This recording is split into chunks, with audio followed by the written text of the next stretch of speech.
Good morning students. Ramesh sir classes में एक बार फिर से आप लोगों का स्वागत है, अभिनंदन है। हम राजस्थान जीके में कला और संस्कृति पढ़ रहे हैं और कला संस्कृति में आज के वीडियो में हम पढ़ेंगे राजस्थान में लोक देवियाँ। राजस्थान की जो लोक देवियाँ क्यों कहा गया है? जनसाधारण मनुष्य के रूप में जन्म लेकर, यानी एक साधारण व्यक्तित्व के रूप में जन्म लेकर अपनी प्रतिभा से, अपने प्रयासों से लोगों की सेवा करना और लोगों द्वारा उनको पूजा जाना, इसीलिए इन्हें लोक देवियाँ कहा जाता है। राजस्थान में लोक देवियाँ वैसे तो बहुत सारी हैं, फिर भी हम देखेंगे जो परीक्षा की दृष्टि से महत्वपूर्ण है, जो परीक्षा में पूछी जाती हैं, जैसे नागणेची माता, स्वांग्या माता, ज्वाला माता, करणी माता, जीण माता, बडली माता। ठीक है, इस प्रकार की देवियां हम आज के टॉपिक में हम पढ़ेंगे। तो इसमें मुख्यतः दृष्टि में आप लोगों को एक तो ध्यान ये रखना है कि इसमें एक तो आप लोगों को मंदिर का पता होना चाहिए कि जैसे एग्जाम में क्वेश्चन पूछ लिया कि नागणेची माता का मंदिर राजस्थान में कहाँ स्थित है, तो आपको मंदिर का स्थान आपको याद रखना है, जोधपुर। इसे चामुंडा माता भी कहा जाता है। दूसरा प्रश्न आपको ये ध्यान रखना है कि किसकी आराध्य देवी है, किसके द्वारा पूजा जाता है। और एक और याद रखना है कि ज़्यादातर लोक देवियाँ हैं, उनका जो मेला है वो नवरात्रा पक्ष में बढ़ता है और नवरात्रा वर्ष में 2 बार आते हैं। तो ये याद रखना है, चैत्र में और आशोज में। चैत्र शुक्ल नवमी नवरात्रा चैत्र शुक्ल मास में और अश्विन शुक्ल मास में नवरात्रा आते हैं। तो एक तो आपको ये ध्यान रखना है। दूसरा, क्वेश्चन फ्रेम में किस प्रकार क्वेश्चन पूछे जाते हैं कि मंदिर कहाँ है, ये तो आपको पता है। निम्न में से सुमेलित कीजिए। सुमेलित में पूछ लेंगे कि इसमें से ये माता का मंदिर है, माता का नाम आ जाएगा, आगे सुमेलित में स्थान आ जाएगा, फिर उसको नीचे ऐब सैदे में आपके कर्म करोश के ध्यान रखना है। इस प्रकार के क्वेश्चन पूछे जाते हैं। तो बड़ा इंटरेस्टिंग टॉपिक है आज का, और हम पढ़ने जा रहे हैं राजस्थान में लोक देवियाँ कि राजस्थान की लोक देवियाँ। पहले नंबर पर हम पढ़ रहे हैं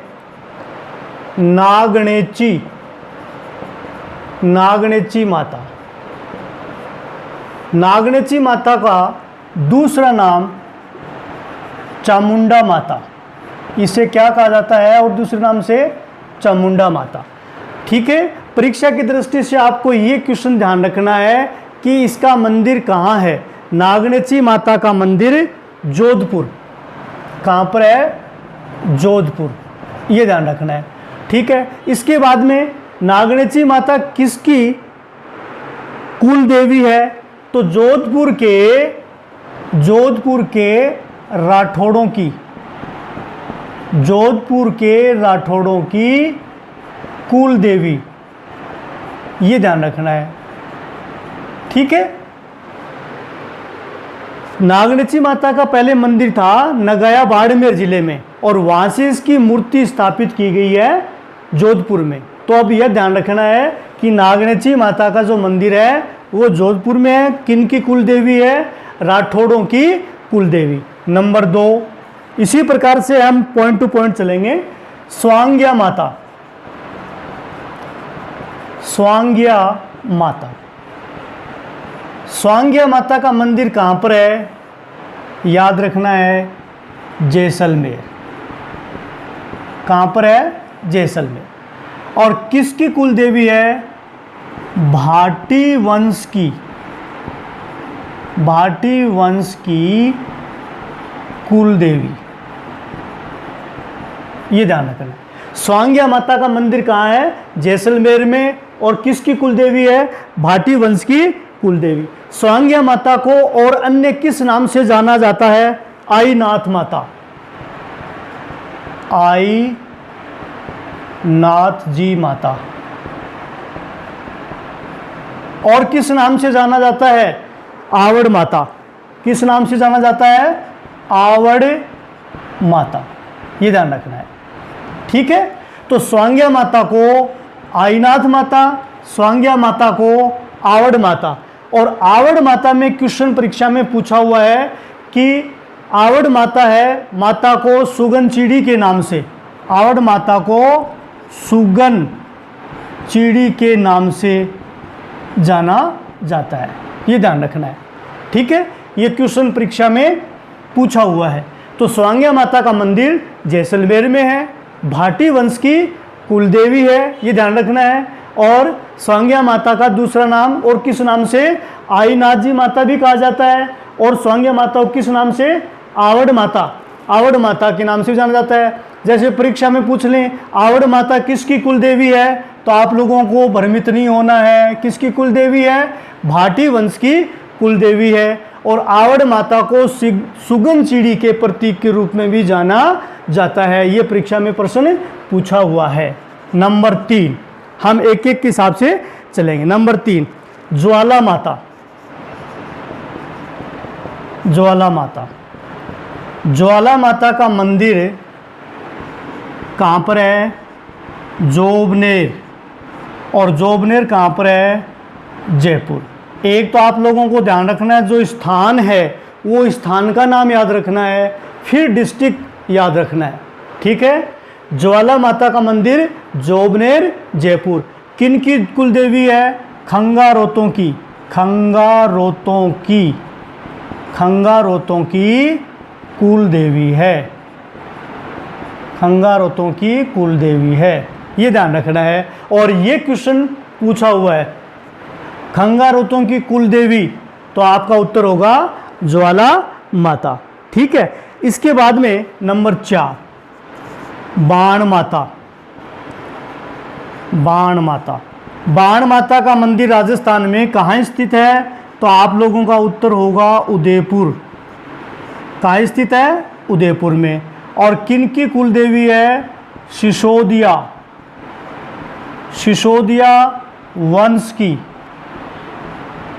कुलदेवी, सिसोदिया वंश की कुलदेवी है, सिसोदिया वंश की कुलदेवी है।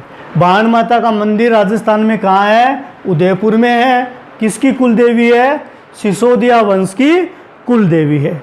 ठीक है, इसके बाद में नंबर 5, मैं आप लोगों को इस वीडियो में जो क्वेश्चन परीक्षा में आ रहे हैं उसी प्रकार से आपको बता रहा हूं। और ये एक प्रकार से मक्खन है आप लोगों के लिए, बस इतना ही याद करना है। ठीक है, केला देवी, इसमें से अक्सर प्रश्न पूछा जाता है, केला देवी। तो केला देवी में प्रश्न इम्पोर्टेंट है, आता है केला देवी का मंदिर कहाँ है, करौली, करौली में है। किसकी कुलदेवी है, यादव, यादव वंश की, यादव वंश की कुल देवी है। और भी इसके अलावा जो क्वेश्चन आ रहे हैं, इसमें बन रहे हैं, वो भी मैं आप लोगों को बताऊंगा। केला देवी का मंदिर राजस्थान में कहाँ स्थित है, काफ़ी बार परीक्षा में प्रश्न पूछा गया है, तो आपको करौली करना है। किस वंश की किस वंश की कुलदेवी है, यादव वंश की या यदुवंशियों की कुलदेवी है। ठीक है, इसमें इम्पोर्टेंट एक पॉइंट और है, केला देवी की आराधना में कौन सा गीत गाया जाता है, लांगुरिया। ये इम्पोर्टेंट है, ये भी काफ़ी बार परीक्षा में पूछा गया है कि केला देवी की आराधना में कौन सा गीत गाया जाता है, लांगुरिया गीत गाया जाता है। त्रिकुट पहाड़ी पर, त्रिकुट पहाड़ी पर माता का मंदिर है और मंदिर के सामने नीचे बोहरा की छतरी है।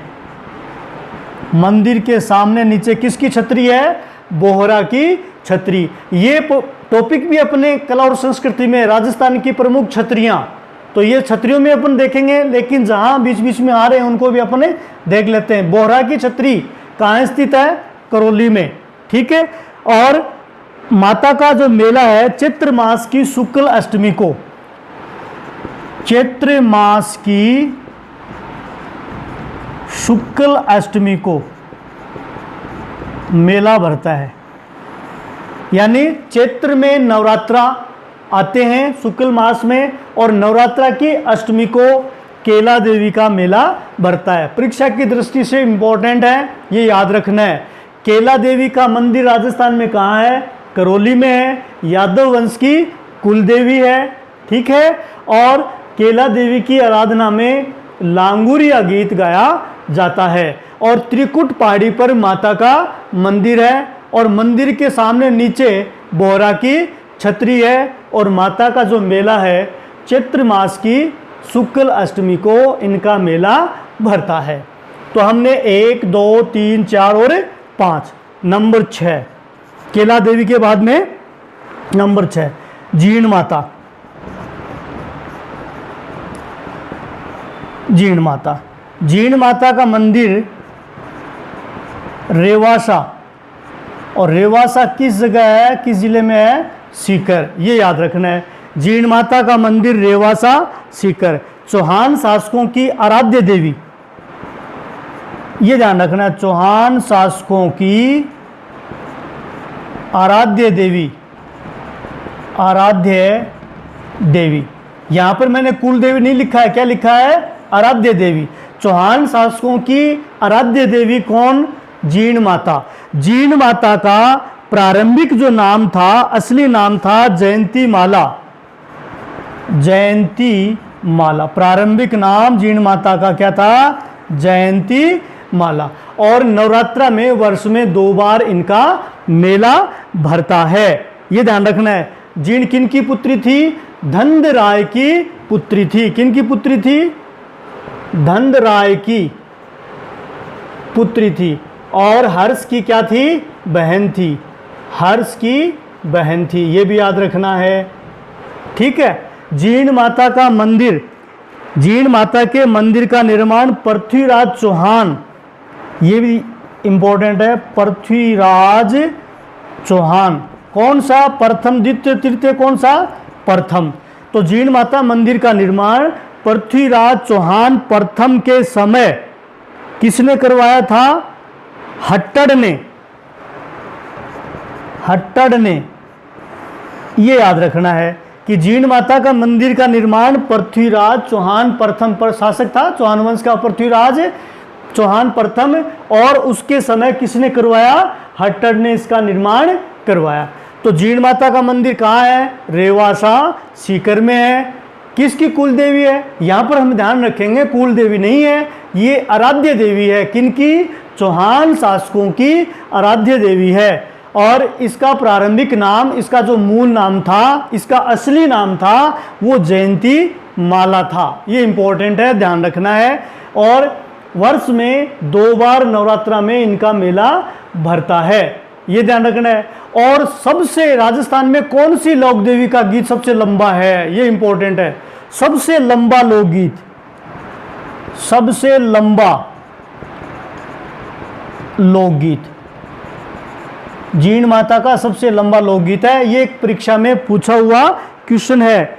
इस देवी का गीत सबसे लंबा है, ठीक है। इसके बाद में हम आगे चलेंगे, 6 तक हो गए, जीण माता तक। अच्छा टॉपिक है, छोटे छोटे पॉइंट हैं, वो आप लोगों को शॉर्ट और स्वीट में आप लोगों को समझा रहा हूँ, आपको बता रहा हूँ, और अच्छी तरह से ये याद होने वाला टॉपिक है, कभी भी नहीं भूलोगे। परीक्षा में आपका प्रश्न है वो कभी भी इस टॉपिक में से गलत नहीं होगा, ठीक है। इसके बाद हम चलते हैं नेक्स्ट नंबर 6, नंबर 7, सकराय माता। सकराय माता, सकराय माता भी कहते हैं, सिकराय माता भी कहते हैं, ठीक है। कौन से जिले में है? सीकर। कई बुक्स में सीकर दे रखा है, कई में उदयपुर वाटी। उदयपुर वाटी से 16 किलोमीटर है, लेकिन डिस्ट्रिक्ट सीकर दे रखा है। सीकर से 56 किलोमीटर। जैसे सीमा का निर्धारण होता है तो सीमा में सीकर में आता है। तो सिकराय माता या सकराय माता का मंदिर कहाँ है? सीकर, उदयपुर वाटी के पास। किसकी कुल देवी है? खंडेल वालों की। खंडेल वालों की कुल देवी, ये ध्यान रखना है। कुल देवी, खंडेल वालों की कुल देवी। ठीक है, इसके अलावा इसमें ध्यान रखना है, सिकराय माता को शाकंभरी माता भी कहा जाता है। शाकंभरी माता क्यों कहा जाता है?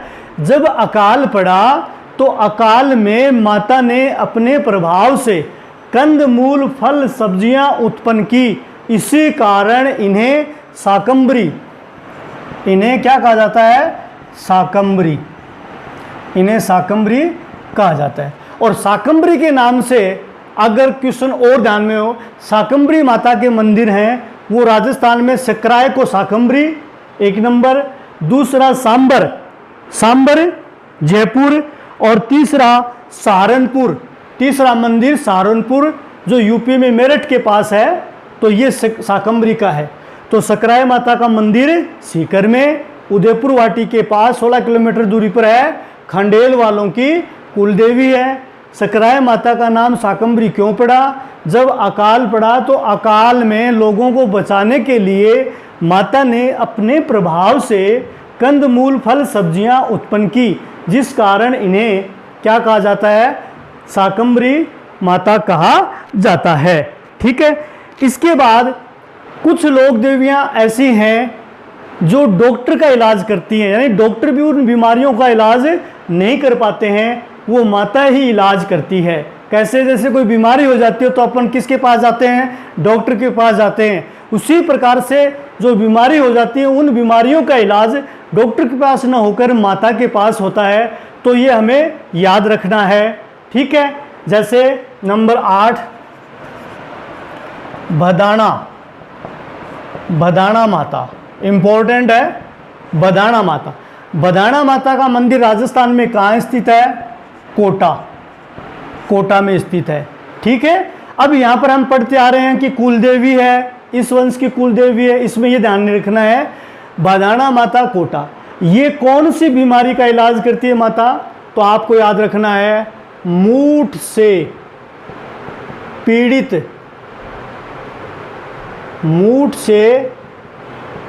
व्यक्ति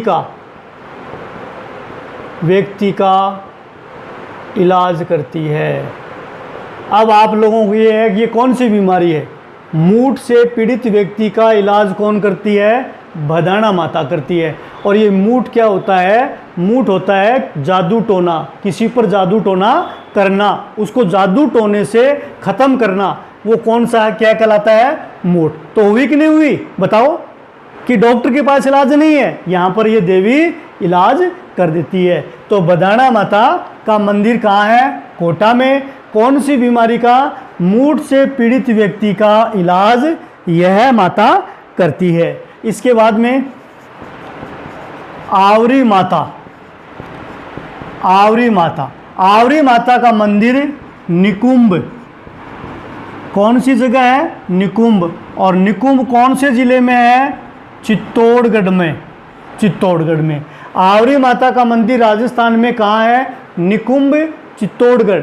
और ये कौन सी बीमारी का इलाज करती है? तो आपको ध्यान रखना है, लकवे से पीड़ित व्यक्ति का यह इलाज करती है।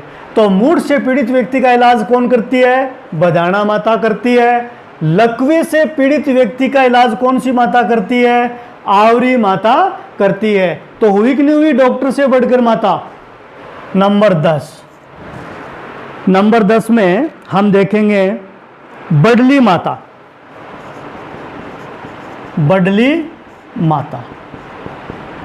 माता का मंदिर अकोला।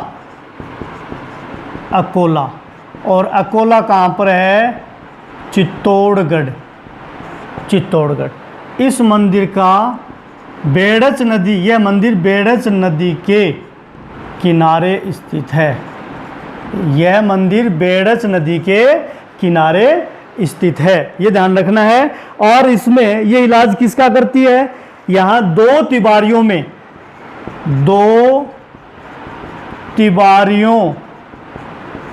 में से बीमार बच्चे निकालने निकालने पर उनकी बीमारी ठीक हो जाती है, ठीक हो जाती है। बताओ हुई कि नहीं हुई? बडली माता का मंदिर राजस्थान में कहाँ है? अकोला। और अकोला कहाँ है? चित्तौड़गढ़ में। ये ध्यान रखना है। इससे ऊपर हमने देखा आवरी माता का मंदिर भी कहाँ? चित्तौड़ में। लेकिन यहाँ पर आपको रखना है निकुंभ। ऐसे याद नहीं रहे तो आनी याद रख लो, आ से आवरी और नी से निकुंभ। इस प्रकार से शॉर्ट नाम हो गया आनी। इसमें दोनों में कंफ्यूज आप लोगों का दूर हो जाएगा। यानी आ से आवरी, नी से निकुंभ। इसमें गड़बड़ होता है, परीक्षा में प्रश्न गलत होता है। तो आनी याद रख लोगे तो आपका क्वेश्चन गलत नहीं होगा।